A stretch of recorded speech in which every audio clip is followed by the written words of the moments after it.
One of the most important questions in labor economics is, does more education cause higher earnings? If we look at the data, the answer seems obvious. People with more education tend to earn more. But there's a problem here.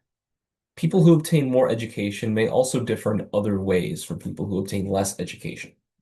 For example, they may have higher ability, stronger motivation, or more supportive family backgrounds. These factors could influence both education and earnings. This means that the simple correlation between earnings and wages may not reflect an actual causal effect. Suppose we estimate a simple regression of earnings and years of schooling, just those two variables.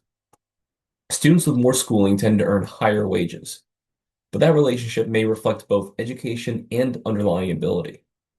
If higher ability individuals stay in school longer, then part of the estimated return to education may actually capture the effect of ability rather than the schooling itself. We call this omitted variable bias. The key challenge for economists is, therefore, how can we isolate variation in education that's unrelated to the underlying ability of the individual? Instrumental variables provide one solution to this problem.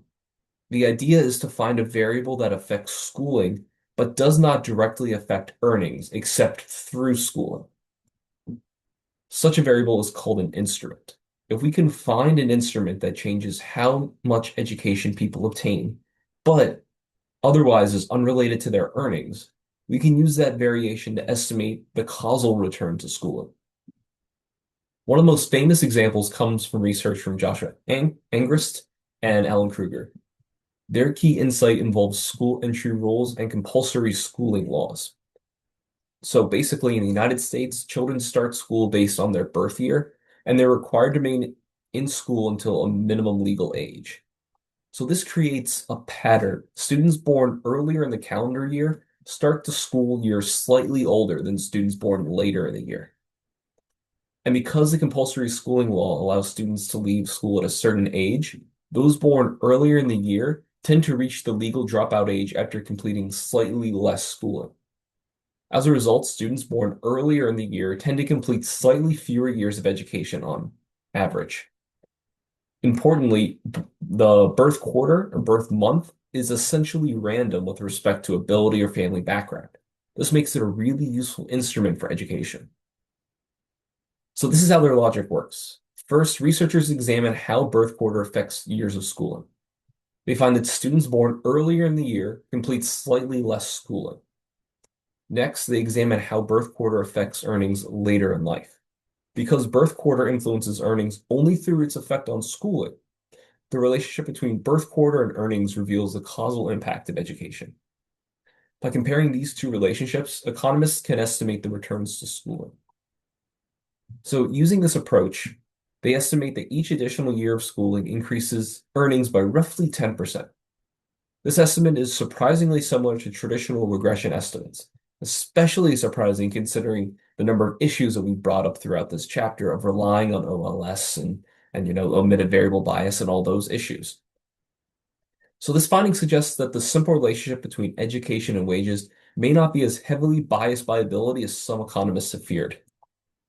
This research illustrates a broader idea that has been becoming more and more central in modern empirical economics, the use of natural experiments. So a natural experiment occurs when some institutional rule, policy, or random event changes or creates variation that resembles a random assignment. So it's as if there was a real experiment going on where people were randomly sorted into the control group and the treatment group. These events, or natural experiments, create exogenous variation that allows economists to estimate causal relationships because it's as if people are being randomly assigned to one or the other. So the key lesson from this strain of research is that credible causal inference in economics often depends on finding sources of variation that mimic random assignment. By exploiting institutional features like school entry rules, economists can isolate the causal effect of education on earnings. This approach has become one of the defining features of modern empirical labor economics, and it's something that's continuing to grow and see new advancements even as we speak and take this course.